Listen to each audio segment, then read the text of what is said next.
Bryson Lewis, and I'm here to talk about something that has been an outrage to me and the general population for a very long time.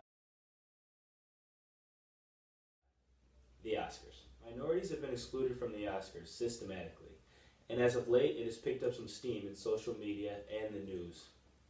So before the problem is addressed and broken down, let's look at it by the numbers. Minorities have made up just 12.5% of all Oscar nominees, including the winners, but comprise close to 40% of all of the United States population, according to the U.S. Census Bureau. So what's the real problem? The roles that these black actors and actresses are recognized for are frequently typecast characters thrown in negative situations such as criminal activity, violence, abuse, or the recent fan favorite, slavery. In 87 years, only 14 minority actors and actresses have won for Best Acting. In Oscars history, 10 black women have been nominated for Best Actress, and 9 of those roles involved characters who were homeless or poor, and the 10th, Viola Davis in The Help, played a housekeeper to a white family. Only one black woman has ever won, Halle Berry, who played a struggling waitress in Monsters Ball, who has a relationship with the corrections officer who helped conduct her husband's execution.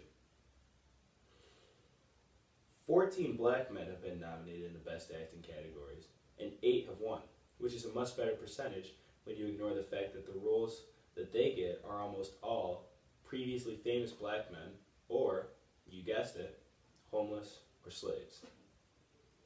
Really, the best way to get a nomination for a job well done without being penniless, chained, or a previously famous black person is by being named Denzel Washington.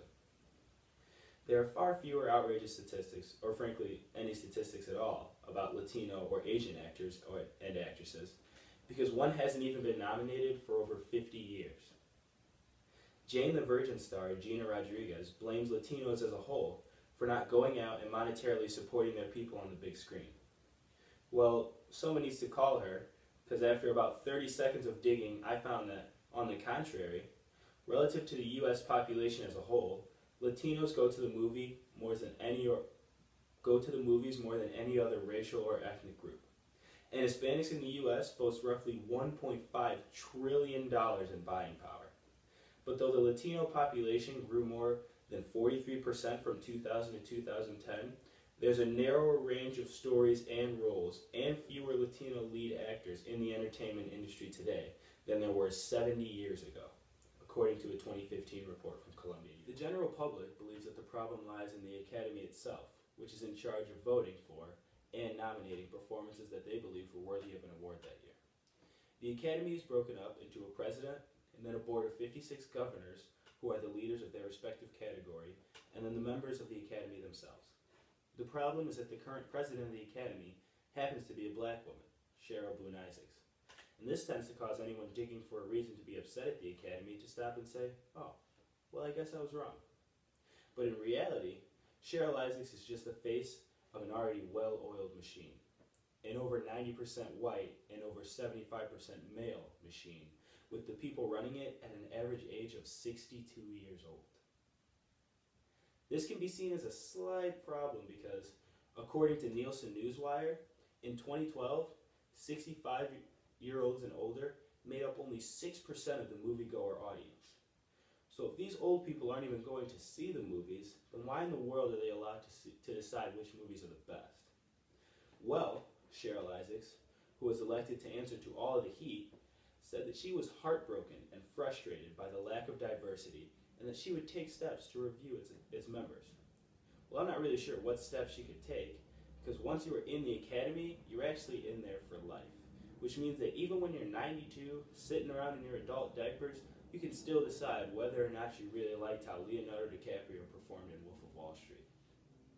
I mean, go ahead and ask your grandparents what they thought of Straight Outta Compton or Concussion, and they'll probably tell you that they haven't even read that book yet.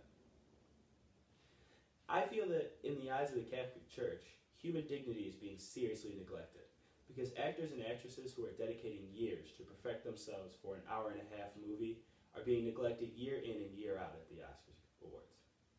This is also breaking the new law, which encourages us to show respect for our neighbor's dignity and lives.